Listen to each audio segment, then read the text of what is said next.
IT job కోసం try చేస్తున్నారా? Coding ట్యూటర్లో training తో పాటు స్టైఫండ్ అండ్ 100% జాబ్ గ్యారంటీ. అదే విధంగా మిత్రులు శ్రీధర్ బాబు గారు ఒక అంశాన్ని ప్రస్తావించారు. హైదరాబాద్ నగరం చుట్టూతో ఉన్న ఈ లేక్ ప్రొటెక్షన్, ఈ చెరువుల యొక్క సంరక్షణ, ఈ చెరువులు మన జీవనాధారం, మన సంస్కృతి. హైదరాబాద్ నగరంలో ప్రధానంగా 1908లో వచ్చిన వరదలు, ముఖ్యంగా 115 సంవత్సరాల క్రితం ఈ నగరం మీద వరదలు ఉప్పెనై కమ్మేసి వేలాది మంది ప్రాణాలను బలిగొన్నది. ఆనాటి పాలకుడు నిజాం సర్కార్ చెల్లించిపోయి వేలాది మంది ప్రాణాలు కోల్పోవడానికి కారణమైన ఈ వరదల్ని నియంత్రించాలి అని అంటే ఏమి చేయాలి అని ప్రపంచంలో ఉండే గొప్ప వ్యక్తులందరినీ సంప్రదించి మోక్షగుండం విశ్వేశ్వరయ్య గారిని, ప్రపంచానికే ఒక ఆర్కిటెక్ట్ అయిన మోక్షగుండం విశ్వేశ్వరయ్య గారిని నియమించడం జరిగింది.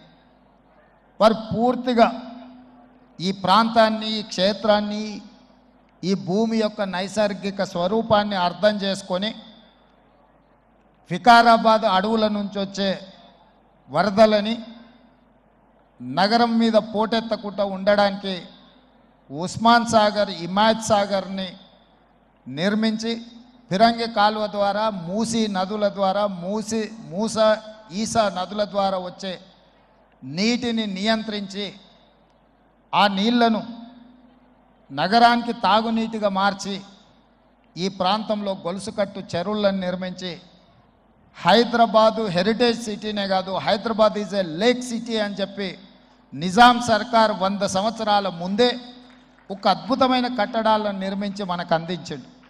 వారి వారసత్వంగా వచ్చిన ఈ కట్టడాలు మొన్న జరిగిన ఎండాకాలంలో తాగునీటి సమస్య వచ్చే కృష్ణా, గోదావరి ఎండిపోతే హైదరాబాదు నగరానికి దాహార్తి తీసింది గండిపేట, అంటే ఉస్మాన్ సాగర్, హిమాయత్ సాగర్ నుంచి నగరానికి తాగునీటిని వాడుకున్నామన్న సంగతి రాష్ట్ర ముఖ్యమంత్రి నేను చెప్పదలుచుకున్నా.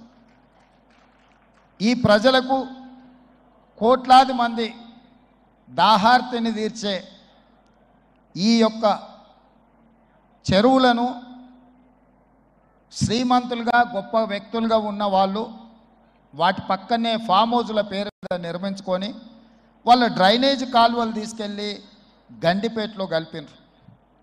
నేను ఇక్కడ వేదిక మీద ఉన్న పెద్దలతో పాటు ఇక్కడ వచ్చిన భక్తులను నేను ఒకటే మాట అడగదలుచుకున్నా. ఇవాళ వాళ్ళ విలాసవంతమైన జీవితం కోసం నిర్మించుకున్న ఫామ్ హౌజులలో నుంచి వచ్చే డ్రైనేజ్ గండిపేటలో హిమాయత్ సాగర్ తాగునీటిలో కలిపితే ఆ నీళ్ళు హైదరాబాదు నగరానికి తాగడానికి సరఫరా చేస్తుంటే వాళ్ళు నిర్మించిన అక్రమ నిర్మాణాలను వదిలేస్తే ఇక నేను ప్రజాప్రతినిధిగా విఫలమైనట్ట కాదా మీరు ఒక్కసారి ఆలోచన చేయండి. అందుకే ఒత్తిడి వచ్చినా, మిత్రులకు ఫామ్ హౌజులు ఉన్నా ఏవీ వదలకుండా హైడ్రా అనే ఒక సంస్థను ఏర్పాటు చేసి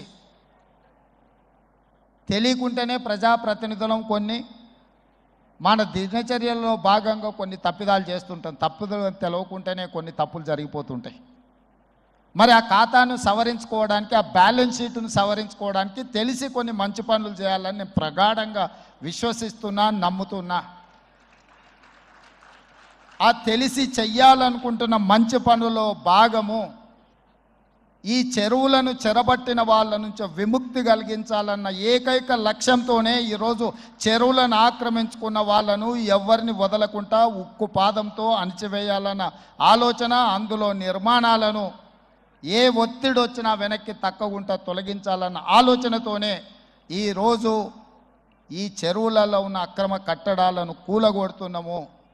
దీనికి స్ఫూర్తి భగవద్గీత అనే కురుక్షేత్ర యుద్ధ సందర్భంలో అర్జునుడు ఆయుధాలను కింద పడేసి రాజ్యం కోసం భీష్మ పితామహుడు, అదేవిధంగా కర్ణుడు, దుర్యోధనుడు, దుశ్శాసనుడు, నా సహోదరులందరూ ఆ పక్కన నించుంటే రాజ్యం కోసం వాళ్ళందరినీ సంహరించడం, వాళ్ళని సంహరించి రాజ్యాన్ని సాధించుకోవడం ద్వారా ఏమి ఉంటుంది, ఏం మనశ్శాంతి వస్తుంది అని చెప్పి అర్జునుడు యుద్ధతంత్రం నుంచి తప్పుకుంటా అన్నప్పుడు శ్రీకృష్ణ భగవానుడు బోధించిందే భగవద్గీత. చంపేదెవరు, చంపించేదెవరు? లోక కళ్యాణం కోసం నీ బాధ్యతను నెరవేర్చాల్సిందే. ధర్మం బ్రతకాలి, అధర్మం ఓడాలి అంటే నువ్వు యుద్ధం చెయ్యాల్సిందే అనే యుద్ధ నీతిని ఆ రోజు అర్జునుడికి బోధించింది శ్రీకృష్ణ భగవానుడు.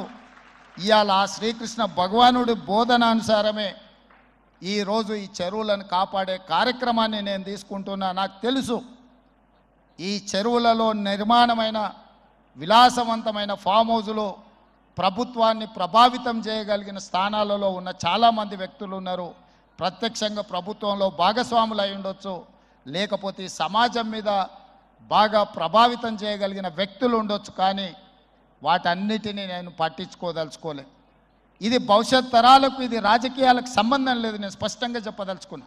రాజకీయాల కోసమో లేకపోతే రాజకీయ నాయకులను కొంతమందిని దృష్టిలో పెట్టుకొని చేపడుతున్న కార్యక్రమం కాదు ఇది.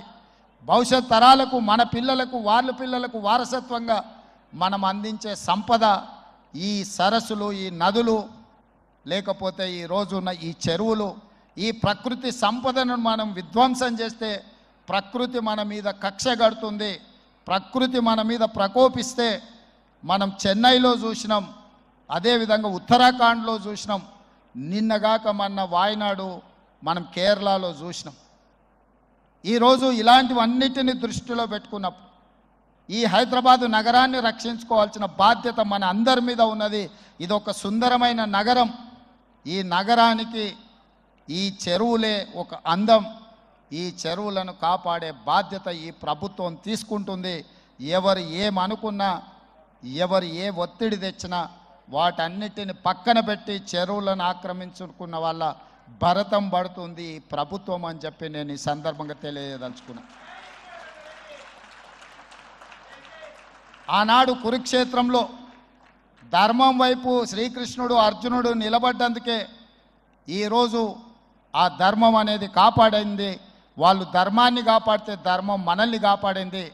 ఈరోజు మనం చేస్తున్న పని కూడా అలాంటిదే. మీ అందరి సహకారం ఉండాలి. సుమన్ టీవీలో మీ పర్సనల్ అండ్ బిజినెస్ ప్రమోషన్స్ కోసం కింది నెంబర్కి కాంటాక్ట్ చేయండి.